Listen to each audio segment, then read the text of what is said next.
అందరికీ నమస్కారం. నేను డాక్టర్ మౌనిక, హోమియోపతి కన్సల్టెంట్. ఈరోజు నేను సోరియాసిస్ స్కిన్ డిసీజ్ గురించి చెప్పాలి అనుకుంటున్నాను. అసలు సోరియాసిస్ స్కిన్ డిసీజ్ అంటే ఏంటి, అది ఏ విధంగా మనకి ఎఫెక్ట్ అవుతుంది మన బాడీకి, అండ్ మనకి అవి ఎన్ని రకాలుగా ఉంటాయి సోరియాసిస్ స్కిన్ డిసీజెస్ అనేటివి, అండ్ మనకి ఎలాంటి సిమ్టమ్స్ కనిపిస్తాయి, ఎలాంటి రీజన్స్ వల్ల మనకి అటాక్ అవుతాయి అనేది చెప్తానండి. First of all psoriasis skin disease అంటే ఏంటి? ఇది ఏంటంటే యూజువల్లీ ఒక స్కిన్ డిసీజ్ లాంటిదండి. ఇది మనకి ఏంటంటే non infectious inflammatory skin disorder అనేసి అని అంటూ ఉంటాము. బేసికల్గా మనకి ఏంటంటే మన బాడీలో అంటే ఇది రావడానికి అసలు సోరియాసిస్ స్కిన్ డిసీజ్ అనేది రావడానికి ఏంటి కారణం అంటే కనుక యూజువల్గా మన బాడీలో 2 to 6 times మనకి నార్మల్ సెల్స్ రేంజ్ అనేది ప్రొడ్యూస్ అవుతూ ఉంటుంది మనకి యూజువల్గా.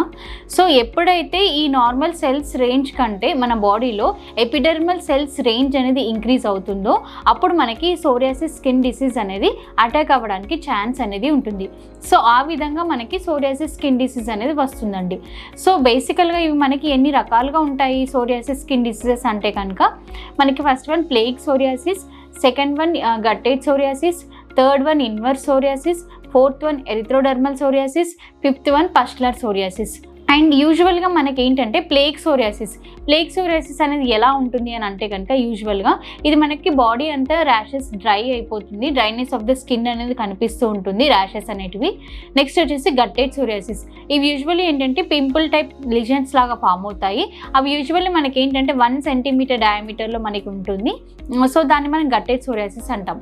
నెక్స్ట్ వచ్చేసి ఇన్వర్స్ సోరియాసిస్ అనేది యూజువల్లీ ఏంటంటే మనకి స్కిన్ ఫోల్డింగ్స్ ఏవైతే ఉంటాయో స్కిన్ ఫోల్డింగ్స్లో ఫామ్ అవుతూ ఉంటాయి. అంటే లైక్ యాక్సిలరీ రీజియన్లో కానివ్వండి, చెస్ట్ బిలో రీజియన్లో కానివ్వండి, నెక్స్ట్ థైస్ రీజియన్లో కానివ్వండి, ఇటువంటి స్కిన్ ఫోల్డింగ్స్ ఎక్కడైతే ఉంటాయో అక్కడ మనకి ఇన్వర్స్ సోరియాసిస్ అనేది అటాక్ అవుతూ ఉంటుంది.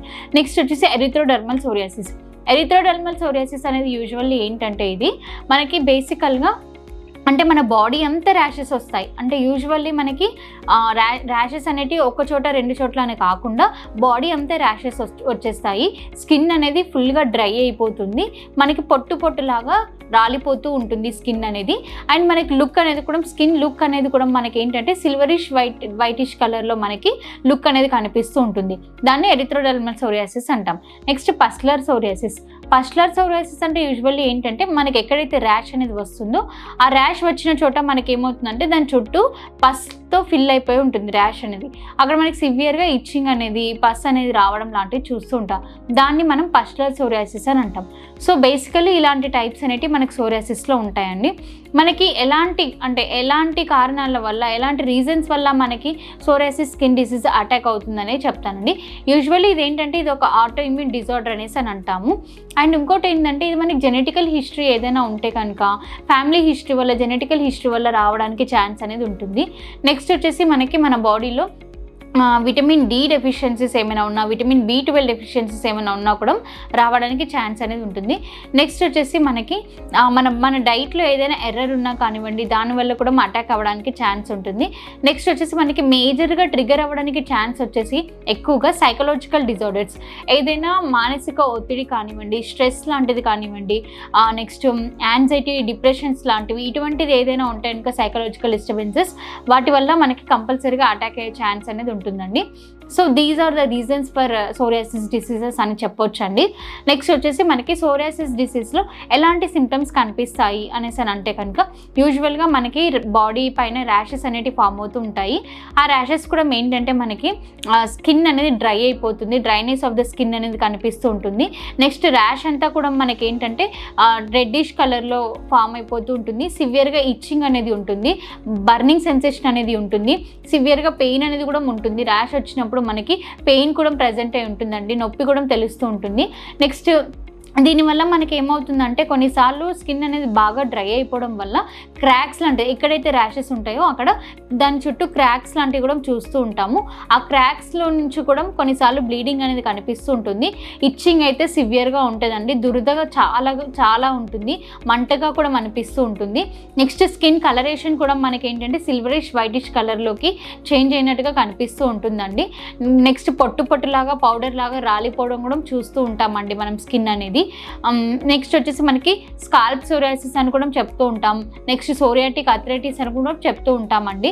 యూజువల్గా మనకి ఏంటంటే ఈ స్కాల్ప్ సోరియాసిస్లో ఎలా అంటే మనకి బేసికల్గా మనకు ఓన్లీ తలలో మాత్రమే ప్యాచెస్ వస్తాయి, ఇంకా ఎక్కడ కూడా ప్యాచెస్ రావు.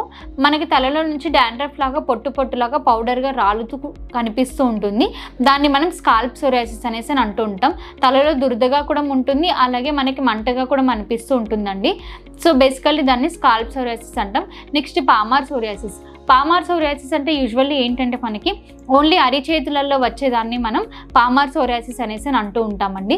మనకి హ్యాండ్స్లో ఇది ఏదైతే ర్యాషెస్ ఫామ్ అవుతాయో అప్పుడు స్కిన్ అనేది ఎక్కువగా డ్రై అయిపోవడం వల్ల కొన్నిసార్లు క్రాక్స్ లాంటివి కూడా చూస్తూ ఉంటాం అన్నమాట. నెక్స్ట్ వచ్చేసి ప్లాంటార్ సోరియాసిస్ అంటే యూజువల్లీ ఏంటంటే మనకి ఓన్లీ పాదాలలో వచ్చేదాన్ని, వేళ్ళకి కానివ్వండి, ఫింగర్స్కి, పాదాలకు వచ్చేదాన్ని మనం ప్లాంటార్ సోరియాసిస్ అనేసి అని అంటూ ఉంటాం. ఇక్కడ మనకి ఏంటంటే సివియర్గా క్రాక్స్ లాగా ఫామ్ అయిపోయి సేమ్ ఇచ్చింగ్ కానీ, మంటగా కానీ, స్కిన్ డ్రైనెస్ ఉండడం కానీ ఇటువంటివి కూడా కనిపిస్తూ ఉంటాయి.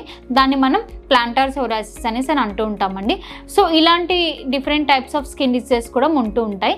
సో ఎవరైనా ఇలాంటి స్కిన్ డిసీజ్తో సఫర్ అవుతూ ఉంటే కనుక మీరు మా మెడినైన్ హాస్పిటల్కి సంప్రదించండి. హోమియోపతిలో అయితే కనుక అండి మనకి సోరియాసిస్ స్కిన్ డిసీజ్కి పర్మనెంట్ సొల్యూషన్ అనేది అవైలబుల్గా ఉందండి. బేసికల్గా మనకి అలోపతి సిస్టంలో అయితే కనుక, ఇంగ్లీష్ మెడిసిన్స్లో అయితే కనుక అది ట్రీట్మెంట్ వాడినంతసేపు, ట్యాబ్లెట్ వేసుకున్నంతసేపు, ఆయింట్మెంట్ అప్లై చేసినంతసేపు వరకే మనకి అది రిలీఫ్ అనిపిస్తుంటుంది. బట్ వన్స్ ఒక 1 day 2 days స్టాప్ చేయగానే మళ్ళీ మీకు ప్యాచెస్ అనేటివి ఆటోమేటిక్గా ఎక్కువైపోతూ ఉంటాయి. ఇచ్చింగ్ అనేది కూడా సివియర్గా ఉంటుంది. సో మనకి అలోపతి సిస్టంలో అయితే కనుక పర్మనెంట్ ట్రీట్మెంట్ అనేది లేదండి. ఓన్లీ హోమియోపతిలో మాత్రమే పర్మనెంట్ ట్రీట్మెంట్ అనేది అవైలబుల్గా ఉంది. మనం ఏంటంటే హోమియో మెడిసిన్స్కి ఎలాంటి సైడ్ ఎఫెక్ట్స్ లేకుండా ఇవి మెడిసిన్స్ అనేటివి మనకి ప్లాంట్ బేస్డ్ మెడిసిన్స్ ఉంటాయండి. కాన్స్టిట్యూషనల్గా మనం మెడిసిన్ అనేది ఇండికేట్ చేస్తాము. సో దానివల్ల ఏంటంటే మనం రూట్ కాజ్ నుంచి ట్రీట్మెంట్ అనేది ఇస్తాం కాబట్టి ఎప్పుడైతే మనం రూట్ కాజ్ నుంచి ట్రీట్మెంట్ ఇస్తామో అది ఫ్యూచర్లో మళ్ళీ మనకి రీఎకర్ అవ్వకుండా పర్మనెంట్గా తగ్గిపోయే అవకాశం అనేది ఉంటుంది. సో ఎవరైనా ఇలాంటి స్కిన్ డిసీజెస్తో సఫర్ అవుతుంటే కనుక మీరు మా మెడినైన్ హాస్పిటల్కి సంప్రదించండి. మీకు ఇక్కడ డాక్టర్స్ మెడిసిన్స్తో పాటు diet, exercise, immune boosting medicines కూడా ఇస్తారండి. Thank you so much.